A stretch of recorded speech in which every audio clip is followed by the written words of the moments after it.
तो देखिए मेरे पास यहाँ पे कोड है। तो देखिए एक मिस्टेक हो रही थी यहाँ पे, बार बार मैं बता रहा हूँ आपको। ये मिस्टेक था कि हम लोग फाइल को ना, ये अनलिंक भी काम कर रहा है यार, ऐसा नहीं है कि अनलिंक काम नहीं कर रहा है। मैंने कोड स्टार्टिंग में ही ठीक लिखा था। वो एक्चुअली हम लोग एक्सप्रेस जेएस को यूज करते हैं ना, तो उसमें क्या होता है, नोडमॉन वगैरह डाला होता है तो ऑटोमेटिक रीस्टार्ट हो जाता है सर्वर, जितनी बार चेंज करते हैं। लेकिन यहाँ पे हम लोग बिल्कुल बेसिक कोड लिख रहे हैं। तो हमने यहाँ से पता है क्या किया था, यहाँ से टर्मिनल को क्लोज करके दोबारा इंडेक्स फाइल को रन नहीं किया था, इसलिए वो प्रॉब्लम आ रही थी वहां पे। ठीक है, अब ये चलेगा। देखो अब ये कोड को कमेंट कर देता हूं मैं। अब जो पुराना वाला कोड है ना, अब इसको स्टार्ट करते हैं। देखो अब देखना ये चलेगा, ये tt.txt को डिलीट मार देगा। देखो फिर से आपको चेंज किया ना कोड में, मॉडिफिकेशन किया, जितने बार मॉडिफिकेशन करेंगे फिर से क्लोज करेंगे फिर स्टार्ट करेंगे। अब देखिए फिर रिक्वेस्ट कर रहे हैं यहां से, अब लोकल होस्ट लिख रहे हैं, यहां से आ गया और देखिए इसने फाइल को डिलीट मार दिया। हट गया ना फाइल यहां से, देखो यहां से फाइल हट गया। Yes sir. अरे फाइल को स्टार्ट नहीं किया था दोबारा, इसलिए ऐसा हो रहा था। हम लोग सोच रहे रन क्यों नहीं हो रहा है, क्योंकि हम लोग फ्रेमवर्क पे काम करने की आदत होती है, तो ये सब चीजें चेक नहीं करना पड़ता है बार बार। अब लोग बिल्कुल बेसिक कोड लिख रहे हैं, तो यहाँ पे मुझे फाइल को मॉडिफाई करना पड़ेगा दोबारा चलाने के लिए। इसके लिए हम लोगों ने हेल्प लेना पड़ गया कि ऐसा क्यों हो रहा है, क्योंकि दिमाग से स्किप हो गया ये चीजें कि मुझे क्लोज करके दोबारा सर्वर स्टार्ट करना है। लेकिन इस चीज से बचने के लिए पता हम लोग क्या करते हैं, एक लाइब्रेरी इसके अंदर इंस्टॉल करते हैं, उसका नाम है नोडमॉन। एक इसी चीज को दोबारा बचने के लिए, इससे बचने के लिए क्या करते हैं कि npm i इंस्टॉल नोड नोडमॉन, और नोडमॉन इंस्टॉल करने के बाद क्या होगा, हाँ जितने बार आप सेव करोगे ना उतनी बार नोडमॉन को रीस्टार्ट कर देगा। तो एक लाइब्रेरी मैंने डाला, और जैसे ही मैंने index.js फाइल किया, तो आपको स्टार्ट करना है नोडमॉन से रन करना है, नोडमॉन, और यहां पे लिखना है index.js।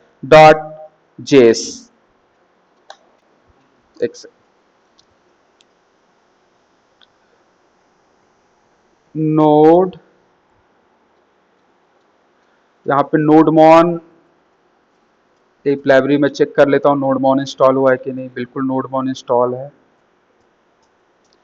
ठीक है, तो इस लाइब्रेरी चला। बेसिकली आपको समझ में आ गया ना कि मैं क्या कहना चाह रहा हूं, index.js।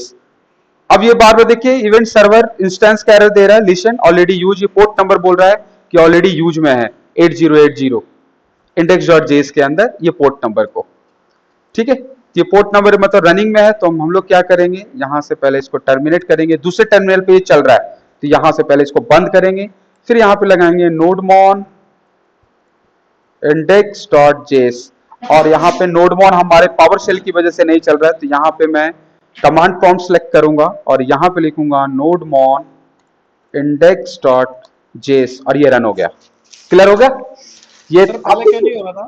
क्या पहले क्यों नहीं हो रहा था? वो पावर शेल पे चल रहा था ना, इसलिए नहीं हो रहा था। तो हमने यहाँ पे फिर सिलेक्ट कर लिया नोड वाला CMD से, तो यहाँ पे चल गया नोडमॉन कमांड। अब इसमें बेनिफिट पता है क्या, कि जितने बार मैं चेंज करूंगा ना उतने बार देखिए अपने आप नीचे मॉडिफाई हो जाएगा। अब मुझे बार बार ना सेव नहीं करना पड़ेगा कोड को चलाने के लिए, बार बार सेव करूंगा ना ऑटोमेटिक यहाँ पे हो जाएगा। तो देखिए ये मेरा अनलिंक कैसे फाइल को डिलीट मार दिया, सर्वर के फाइल को। ये अभी देखिए यहाँ पे एरर भी दे रहा है, फाइल डिलीट नहीं हुआ, तो एक यहाँ पे जनरेट हो रहा है कि कॉल बैक।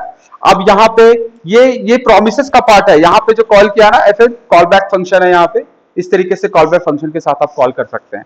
तो बहुत इंपॉर्टेंट है, बहुत अच्छा है। अब यहाँ पे देखिए कि अगर, अब मैं इसको कमेंट कर देता हूं इस वाले को, फाइल सिस्टम को। अब देखिए यहाँ पे, अब इसने, मैंने यहाँ पे क्या किया, रिस्पॉन्स दे रहा हूं। रिस्पॉन्स में क्या लिख रहा हूं, एंड हेलो वर्ल्ड, कॉल करो ना। अब देखिए यहाँ पे ऊपर देखिए, यहाँ पे आउटपुट मिलेगा आपको, क्या मिल रहा है, हेलो वर्ल्ड। अब चल रहा है ये कोड। ठीक है, तो वो सर्वर स्टार्ट नहीं हुआ था, उसकी वजह से ऐसा हो रहा है। क्लियर है ना? तो बेसिकली रन कैसे हो रहा है, ये सारा काम सर्वर पे हो रहा है। रिक्वेस्ट कर रहे हैं ब्राउजर के थ्रू, यहां से रिक्वेस्ट कर रहे हैं ब्राउजर के थ्रू, यहां से ये आपको रिस्पॉन्स दे रहा है। तो इसी तरीके से जब ये रिस्पॉन्स अभी क्या दे रहा है, हेलो वर्ल्ड दे रहा है ना। अगर मैं इसके रिस्पॉन्स में थोड़ा सा समझने की कोशिश करना, अगर मैं इसके रिस्पॉन्स में थोड़ा बदलाव कर दूं, मैं बोलूं कि ये जो रिस्पॉन्स है वैसे करेगा, json.stringify नेम राहुल। सर ये जो रिस्पॉन्ड डॉट एंड है वो हमें मतलब कि प्रिंट कराने के लिए यूज होता है ये? हाँ, सर्वर से रिस्पॉन्स कराने के लिए यूज होता है। Okay okay. जैसे ये यहां से अब देखिए, यहां पे समझिएगा, तीन चीजें था ना भाई, यहां पे तीन चीजें था ना, इसने कोड लिख दिया है, डाल दिया है, इसने रिक्वेस्ट किया है, तो ये यहां से इसको क्या रिस्पॉन्स मिलेगा, वो एंड में लिखा हुआ है। ओके ओके, ठीक है। ठीक है, तो अब देखिए इसके रिस्पॉन्स में इसने क्या लिखा है, यहां पे रिस्पॉन्स में क्या लिखा हुआ है, नेम राहुल। समझ में आ रहा है ना, रिस्पॉन्स डॉट एंड में क्या लिखा हुआ है, नेम राहुल। अब इसमें क्या हो रहा है कि देखिए, अब समझिएगा, ओ क्या मिला, नेम राहुल, और इसी को तो एपीआई बोलते हैं। एपीआई यही तो है, आप रिक्वेस्ट किया और आपको रिस्पॉन्स मिल गया, और इस डेटा को एंगुलर में इंटीग्रेट कर दिया, इसी को बोलते हैं एपीआई। अलग अलग पाथ पे चलता है। समझ में आ रहा है, तो इसमें बहुत इंटरेस्टिंग है, बहुत इंटरेस्टिंग चीजें हैं ये कंसोल डॉट लॉग, और ये इन चीजों का जो काम करते हैं बहुत इंपॉर्टेंट है। ठीक है ना, तो यहां पे इस तरीके से सर्वर क्रिएट करते हैं। तो देखिए, यहाँ पे दो लाइब्रेरी मैंने यूज किया। एफएस लाइब्रेरी का बताओ क्या रोल है, अगर मैं आपसे अमित पूछूं कि एफएस लाइब्रेरी क्या काम करता है, तो आप क्या जवाब दोगे कि एफएस लाइब्रेरी आपके पूरे फाइल सिस्टम को रीड कर सकता है, सर्वर के फाइल डिलीट कर सकते हैं। यहां पे कोई फाइल है, मान लीजिए यहां पे कोई फाइल है, उसका नाम है t1.txt, ये फाइल है txt, और इस फाइल में लिखा हुआ है हेलो वर्ल्ड। क्या ये डेटा दे सकता है, ये फाइल बिल्कुल दे सकता है यार। सीधे लिखना है FS library dot read file, और यहां पे फाइल का पाथ देना है। यहां पे पाथ का नाम क्या है मेरा, t1.txt है ना, रीड फाइल, और यहां पे मैंने दिया आपका डबल कोट्स में UTF-8, और यहां पे लिखा फंक्शन कॉल बैक डेटा, और यहां पे लिखा कंसोल डॉट लॉग डेटा। देखिए यहां पे, तो यहां पे क्या करता है, देखिए अब रिस्पॉन्स करवा रहे हैं, तो यहां पे अब चेक करिएगा क्या मिल रहा है, यहां पे नल मिल रहा है।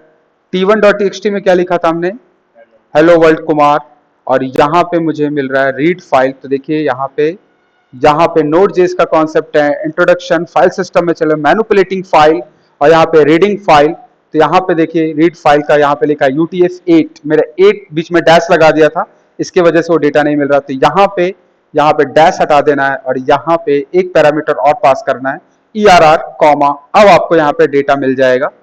देखिए नीचे देखिए यहां पे क्या लिखा आ रहा है, हेलो वर्ल्ड कुमार, डेटा को रीड कर लिया। UTF-8 के बीच में डैश था, डैश नहीं लगाना है, बाकी सब सेम है। तो रीड फाइल, मैंने t1.txt, आपने फाइल को रीड किया t1 को, UTF, अब ये फाइल को मैं रिस्पॉन्स करना चाहता हूं, किसको, क्लाइंट को, कि क्लाइंट को ये फाइल का रिस्पॉन्स मिल जाए।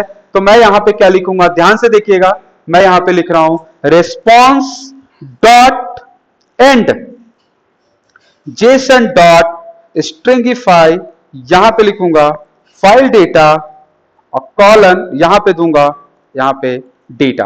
अब देखिए इसका बेनिफिट देखिए क्या है, इसका बेनिफिट यह है कि जैसे ही आप यहां पे रिक्वेस्ट भेजेंगे और आपको देखिए फाइल का डेटा मिल रहा है, हेलो। अब फाइल में कुछ भी लिख देंगे आप इस t1.txt में, कुछ भी लिखिए इसके, आप इसके अंदर ये लिख दिया और इसको सेव किया, और इसको देखिएगा फिर से रिक्वेस्ट कर रहा हूं, और डेटा देखिए मिल गया, डेटा आ गया।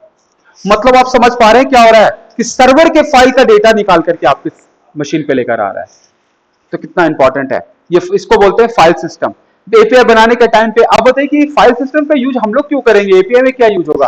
अरे यार यूज होता है जब आप मान लो कि वो उस लेवल का प्रोजेक्ट में यूज होता है जहां पे ना, जैसे मान लो कोई बैंकिंग का प्रोजेक्ट है, क्या कैसा प्रोजेक्ट है, बैंकिंग का। और बैंकिंग के प्रोजेक्ट में डॉक्यूमेंटेशन बहुत होता है, आधार कार्ड लो, इसका ये रखो, इसका ये डिटेल रखो, उस सारा डिटेल स्टोर करके रखना, डिटेल को डिलीट मारना, दोबारा अपलोड करना। जहां पे फाइल से रिलेटेड बहुत ज्यादा काम हो, वहां पे ये एफएस का यूज बहुत ज्यादा होता है।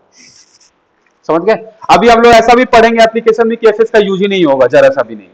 तो डिपेंड करता है, इसका मतलब ये कहना नहीं है कि एफएस का काम नहीं है, बहुत इंपॉर्टेंट है। समझ में आ रहा है ना। तो ये फाइल सिस्टम मैंने लाइब्रेरी यूज करके दिखाया कि ये लाइब्रेरी क्या काम करता है। तो ठीक है, आज मैंने एक छोटा सा कोड लिखा है, ठीक है ना, एक छोटा सा कोड लिखा है। तो अब हम लोग नेक्स्ट वीक में पढ़ते हैं इसका टोटल प्रोग्राम करना, कि प्रोग्राम कैसे लिखते हैं। आज के लिए ठीक है ना।